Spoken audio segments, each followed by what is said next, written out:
तो आज हम करेंगे आफ्टर सीरीज का दी एंड, जो टेसा और हार्डिन की स्टोरी को कंप्लीट करता है। अगर आपने इसकी प्रीवियस मूवीज नहीं देखी तो उसकी लिंक मैंने डिस्क्रिप्शन में डाल दी है, तो वहां से आप उसे देख सकते हो। तो बिना किसी देरी के आज का एक्सप्लेनेशन हम स्टार्ट करते हैं। मूवी स्टार्ट होती है और हम किसी की शादी देखते हैं। अब ये शादी किसकी है इसके बारे में हमें आगे पता चलेगा। यहाँ पर टेसा और हार्डिन ये दोनों हैं। हार्डिन को याद आता है कि टेसा और उसके बीच में क्या हुआ था। इसी के साथ साथ प्रीवियस मूवी का हमें रिकैप भी मिल जाता है। एक्चुअल में टेसा और हार्डिन के बीच में जो भी हो रहा था, जिस तरीके से उनकी रिलेशनशिप थी, इसके बारे में हार्डिन कंटिन्यूअसली लिख रहा था और विदाउट टेसा के परमिशन लिए उसने उसके नॉवेल को पब्लिश कर दिया था। टेसा को लगता है कि उसकी पर्सनल चीजें इस तरीके से हार्डिन को शेयर नहीं करनी चाहिए थी। हार्डिन को लगता है कि जिस तरीके से उनकी रिलेशनशिप ने, कि उसकी रिलेशनशिप की वजह से वो बहुत कुछ चीजें सीख पाया, जिस तरीके से बाकी बुक्स ने उसे अपने रिलेशनशिप में हेल्प की है, उसी तरीके से अगर वो स्टोरी लिखता है अपनी और टेसा की, तो फिर बाकी लोगों को भी हेल्प हो सकती है। और इसी वजह से उसने पब्लिश की थी। अब टेसा इस वजह से उससे नाराज है और उसे छोड़कर चली जा चुकी है। लास्ट मूवी में उनका ब्रेकअप हो चुका था। हार्डिन बार बार टेसा को मैसेज करता है, उसे उससे बात करनी थी, पर टेसा उसे कहती है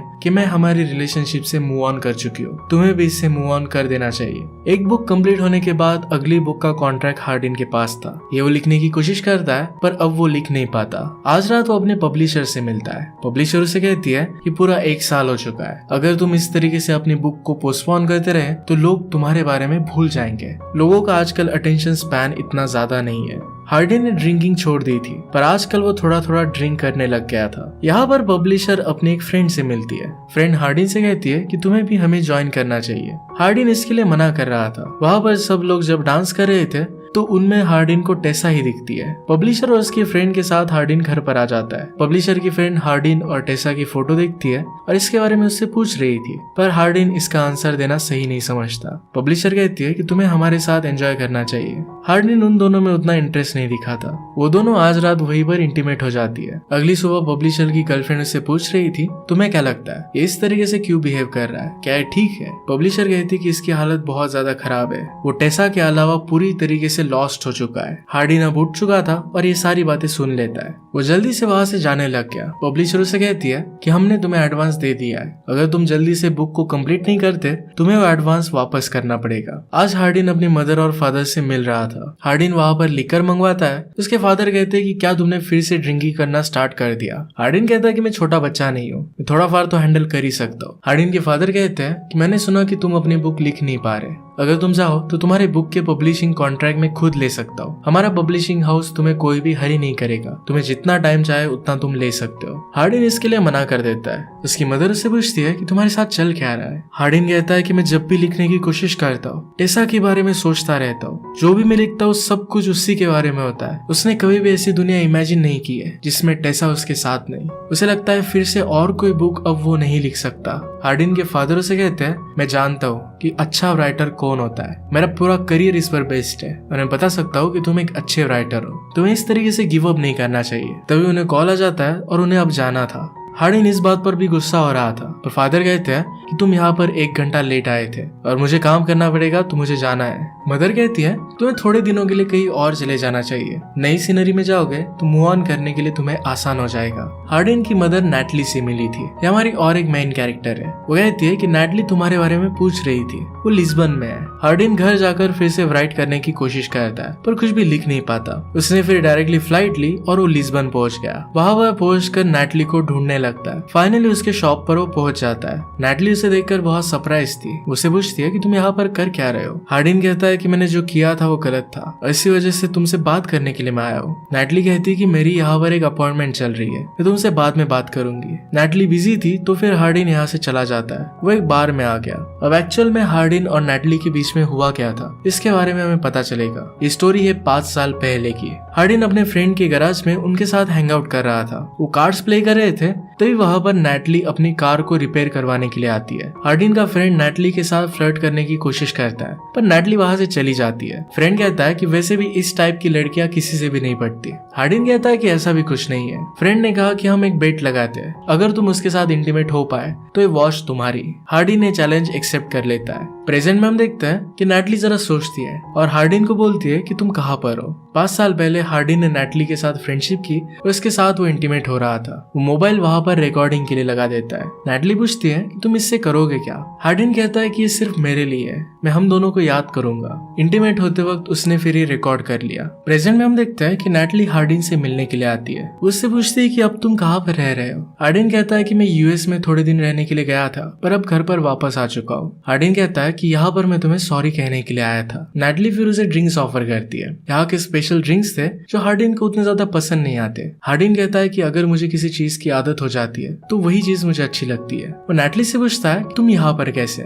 नैटली कहती है कि मैं कॉलेज जाना चाहती थी, पर जो भी कुछ हुआ उसके बाद मेरी स्कॉलरशिप कैंसिल हो गई। उसके पेरेंट्स ने भी उसे सपोर्ट नहीं किया था। उसे अब सारी जिंदगी फिर से शुरू करनी थी और इसी वजह से जहाँ पर भी उसे अच्छा लगे वहाँ से वो शुरू कर सकती थी। इसी वजह से वो लिस्बन में आ गई। हार्डिन फिर से उसे सॉरी कहता है कि मेरी वजह से तुम्हें सब कुछ भुगतना पड़ा। मैं विश करता हूँ कि मैं टाइम में फिर से वापस जा पाऊँ। इस तरीके की गलतियां मैं नहीं करता। हार्डिन कहता है कि मैं एक अच्छा इंसान बनने का ट्राई कर रहा हूँ। इसी तरीके से बात करते करते उन्होंने टाइम स्पेंड किया। नैटली उसे यहाँ का फेमस फूड खिलाती है। नैटली कहती है कि मैंने तुम्हारी बुक पढ़ी थी, उसे बहुत अच्छी लगी थी। वो पूछती है कि टेसा का क्या हुआ। हार्डिन कहता है कि मैंने वो भी बर्बाद कर दिया। अब पास्ट में हम देखते हैं जब हार्डिन नैटली के साथ था तो नैटली को पता चला कि हार्डिन ने वीडियो अपने फ्रेंड्स को सेंड कर दी है। सब लोगों ने उनका वीडियो देख लिया था। हार्डिन इस बात से बहुत गुस्सा हो जाता है। अपने फ्रेंड से कहता है कि तुमने किया क्या, उसने गलती तो कर दी थी और तब वो उसे सुधार नहीं सकता था। अब 5 साल बाद वो नैटली से सिर्फ सॉरी कहने के लिए आया था। अगली सुबह हार्डिन जब उठा तो नैटली उसे मैसेज कर कहती है कि बीच पर आ जाओ। बीच पर वो उसे अपने फ्रेंड से मिलवाती है। हार्डिन के बारे में नैटली अपनी फ्रेंड से कहती है कि हार्डिन मेरा पहला प्यार था। इसके बाद वहाँ पर नैटली के कुछ फ्रेंड्स आते हैं। इसमें एक का नाम था सेबेस्टियन हार्डिन से हाथ भी नहीं मिला था। नैटली सेबेस्टियन को कहती है कि हार्डिन एक ऑथर भी है। जब उसके बुक के बारे में नैटली के फ्रेंड्स को पता चलता है तो ऑलरेडी उन्होंने बुक पढ़ कर रखी थी। वो उसकी ऑलरेडी फैन थी। वो डिस्कस करते हैं कि इस पर मूवी भी बन रही है और इसे हैरी स्टाइल्स ये एक सिंगर प्ले करने वाला है। एक्चुअली ये जो सारी आफ्टर सीरीज है ये एक फैन फिक्शन थी और हैरी स्टाइल्स को इमेजिन कर इसे लिखा गया था। तो उस वजह से इस तरीके से इस मूवी में इसके बारे में बात करना एक ईस्टर एग बन जाता है। सेबेस्टियन कहता है क्या हमारे साथ कुछ डेयरिंग का करना चाहोगे। हार्डिन इसके लिए हाँ कहता है। नैटली तो उसे मना कर रही थी। हार्डिन मानता नहीं और फिर वो लोग सब एक क्लिफ पर जाते हैं। एक बड़ी सी क्लिफ के ऊपर से उन्हें जंप करना होता है। हार्डिन बिना कुछ सोचे वहां पर जंप कर देता है। जैसे ही वो पानी से बाहर आया तो उसे टेसा की याद आ रही थी। फर्स्ट पार्ट में जिस तरीके से वो लेक में गए थे इसके बारे में वो याद करता है। नैटली पूछती है कि क्या तुम ठीक हो।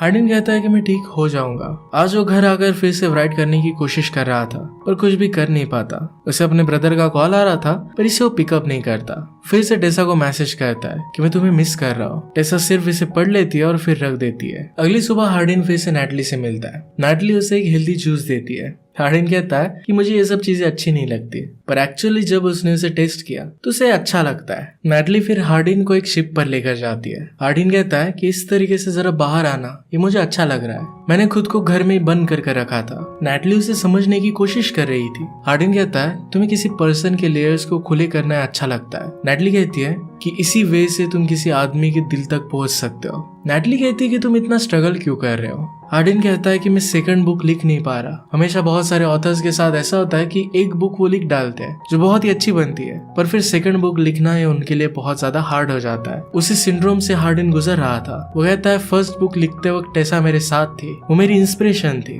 अब मैं लिख नहीं पा रहा। नैटली पूछती है कि हुआ क्या था। हार्डिन कहता है कि मैंने विदाउट उसकी परमिशन बुक को पब्लिश कर दिया था। नैटली कहती है कि इस तरीके से विदाउट परमिशन अगर तुम्हारी कुछ चीज लीक हो जाए तो बुरा तो लगता ही है। हार्डिन फिर से उसे सॉरी कहता है। वहां से गुजरते वक्त नैटली उसे दूर एक घर दिखाती है। वो कहती है कि अगर ये घर मेरा होता तो वर्ल्ड में मैं सबसे ज्यादा खुश होती। सुबह उठने पर मुझे एक बहुत ही ब्यूटीफुल सा व्यू मिलता। इस बोट पर हार्डिन को फिर से टेसा की याद आती है। टेसा के साथ जब वो बोट पर था वो सारे लम्हे वो याद करता है। हार्डिन फिर नैटली के साथ उसकी फ्रेंड के पास आता है और उनके साथ चिल कर रहा था। वो अकेला बैठा था तो वहां पर सेबेस्टियन उसके पास आ गया। वो कहता है कि मुझे पता है कि तुमने क्या किया है। नैटली ने हमें बताया नहीं था पर मैं समझ सकता हूँ कि वो तुम ही हो। जब वो यहाँ पर आई थी तो उसकी हालत बहुत ज्यादा खराब थी। जो तुमने पहली बार उसके साथ किया था ये फिर से मैं होने नहीं दे सकता।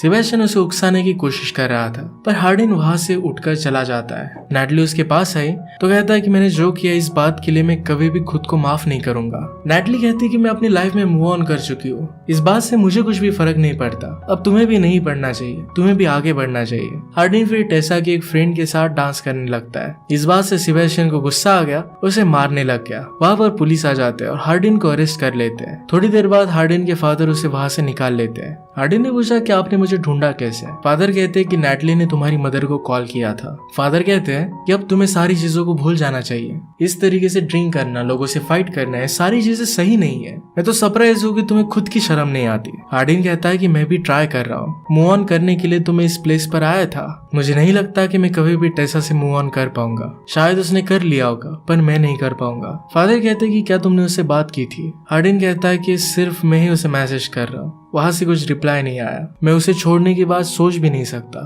फादर कहते हैं कि आदमी को ऐसा लग सकता है कि वो सिर्फ एक ही पर्सन से प्यार कर सकता है, पर आदमी की प्यार करने की कैपेसिटी बहुत ज्यादा होती है। जब तुम किसी से शादी करते हो तो लगता है कि सिर्फ उसी से प्यार करोगे, पर फिर तुम्हारे बच्चे होते हैं, तुम उनसे भी प्यार करते हो, अपने पेरेंट्स से प्यार करते हो, तुम्हारे भी हार्ट में जगह है, तुम भी बाकी लोगों से प्यार कर सकते हो। अगर टेसा और तुम्हारा मिलना लिखा होगा तो तुम दोनों मिल ही जाओगे। हार्डिन कहता है कि मैंने अपनी बुक लिखी थी, स्लोली मेरी लाइफ ट्रैक पर आ रही थी, पर फिर टेसा के छोड़कर जाने के बाद सब कुछ बर्बाद हो गया। अब मैं फेलियर से बहुत ज्यादा डर रहा हूँ। फादर कहते हैं कि सक्सेस की डेफिनेशन तुम्हारी बहुत हाई है, तुम्हें पहले एक पेज से स्टार्ट करना चाहिए। एक दिन में अगर तुमने एक पेज भी लिख डाला तो भी उसे तुम्हें सक्सेस मानना चाहिए। इस तरीके से करोगे तो कभी ना कभी तुम सक्सेसफुल हो ही जाओगे। हार्डिन कहता है कि आप एक बहुत ही अच्छे डैड हो। जिसे फादर कहते हैं कि ये तुम्हारा मानना ये मेरे लिए बहुत बड़ा सक्सेस है। फादर फिर उसे आई लव यू कहते हैं और वहां से वे चले जाते हैं। हार्डिन डिसाइड करता है कि वो सारी चीजें छोड़कर अपनी बुक पर फोकस करेगा। सारी लिकर वगैरह वो फेंक देता है। थोड़े दिनों बाद नैटली उससे मिलने के लिए आई थी, उसके लिए वाइन लेकर आई।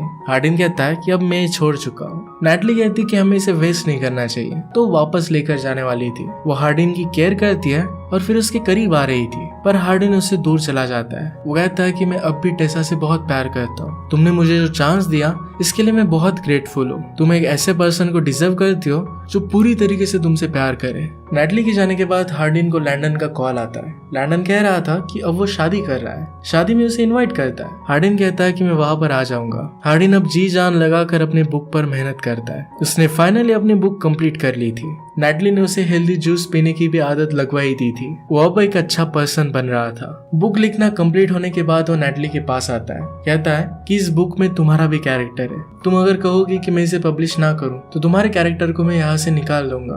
नैटली को ये बात अच्छी लगती है कि हार्डिन एक्चुअली उसकी परमिशन मांग रहा है। इसके बाद हम देखते हैं कि हार्डिन एक बड़े से घर को देख रहा था। वो बीच पर जाता है और वहां पर एक हार्ट में उसके और टेसा के इनिशियल्स लिखता है। नैटली उसे मैसेज करती है कि तुम्हें इसे पब्लिश करने की परमिशन है। उसे बुक बहुत अच्छी लगी थी। उसे कहती है टेसा के पास जाओ और उसे जीत लो। एक दिन नैटली को हार्डिन की तरफ से एक पार्सल आता है। इसमें जो घर उसे पसंद था इसकी फोटो थी और नीचे उसकी चाबी थी। हार्डिन ने उसके लिए वो घर बाय कर लिया था। उसने एक नोट में लिखा था कि अब तुम हर रोज एक स्माइल के साथ उठोगी। वेडिंग में हम देखते हैं कि टेसा भी थी। एक्चुअली टेसा एक ब्राइड्समेड थी।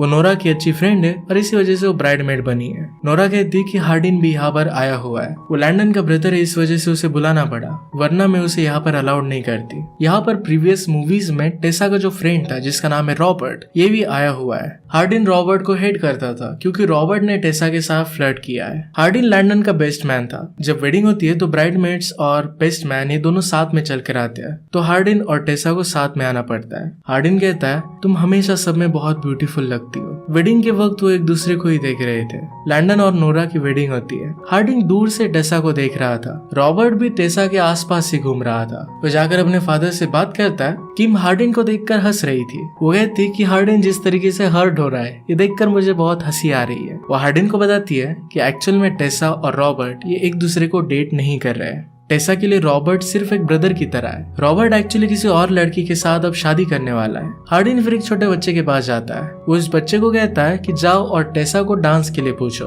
वो लड़का फिर टेसा को डांस के लिए लेकर आता है। जैसे उसे डांस फ्लोर पर लेकर आता है तो हार्डिन फिर टेसा को डांस के लिए पूछता है। टेसा कहती है कि उस लड़के ने मुझे बता दिया था कि तुमने ही मुझे बुलाया है। हार्डिन कहता है कि तुम बहुत अच्छी लग रही हो। टेसा भी कहती है कि तुम भी बहुत हैंडसम लग रहे हो। हार्डिन कहता है कि मैं तुमसे सॉरी कहना चाहता हूँ, मुझे इस तरीके से तुम्हें एम्बैरेस नहीं करना चाहिए था। विदाउट तुम्हारी परमिशन इस तरीके से पब्लिश करना गलत था। मुझे पता है कि मैंने तुम्हें बहुत हर्ट किया है, इसके लिए मैं बहुत सॉरी हूँ। इसके बाद डांस खत्म हो जाता है। हार्डिन को अब एक स्पीच देनी थी। हार्डिन लैंडन से कहता है कि जब हमारी पहली मुलाकात हुई तो मैं तुमसे जेलस था। मुझे लाइफ में जो भी चाहिए था वो सब कुछ तुम्हारे पास था। तुम्हारे पास एक अच्छी फैमिली थी और तुम बहुत टैलेंटेड भी थे, और अब तुम्हारे पास एक बहुत ब्यूटीफुल सी वाइफ भी है। मैंने तुम दोनों की रिलेशनशिप किस तरीके से अनफोल्ड हुई ये खुद देखा है। तुम दोनों की मैंने फर्स्ट डेट देखी और किस तरीके से तुम प्यार में पड़े ये भी मैंने देखा। तुम दोनों को कभी भी पता नहीं चलेगा कि तुम दोनों कितने लकी हो कि एक दूसरे के साथ अब पूरी जिंदगी बिता पाओगे। एक दूसरे की अहमियत तुम्हें तभी पता चलती है जब तुम उससे दूर होते हो। वो फिर उन्हें कॉन्ग्रेचुलेशंस कर कर वहां से चला जाता है। ये स्पीच सुनकर टेसा रोने लग जाती है। उसके पीछे पीछे हार्डिन भी आया।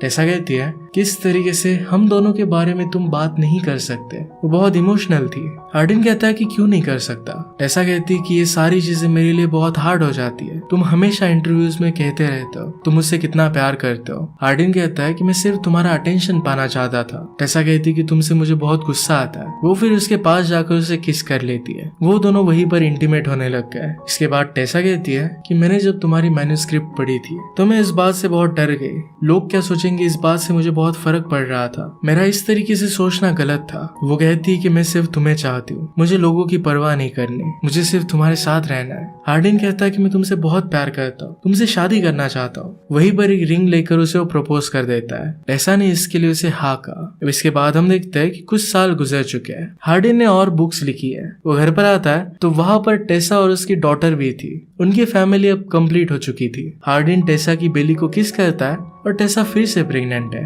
वो सब एक दूसरे के साथ बहुत खुश थे। इसी के साथ इस पूरी सीरीज का एंड हो जाता है। इस चैनल के लिए मेरे पास आज एक अनाउंसमेंट भी है। इस चैनल पर अब कुछ भी वीडियो अपलोड नहीं होगी। सारी वीडियोस रोमियो टेल्स पर अपलोड होने वाली है। ऑलरेडी मैंने वहां पर एक सीरीज अपलोड करके रखी है तो जाकर आप उसे चेकआउट कर सकते हो, और आगे आने वाली वीडियोस के लिए आप वहां पर जाकर सब्सक्राइब कर सकते हो। तुम मिलते हैं रोमियो टेल्स पर। तब तक के लिए थैंक यू। आप अपने आप का ख्याल रखिए।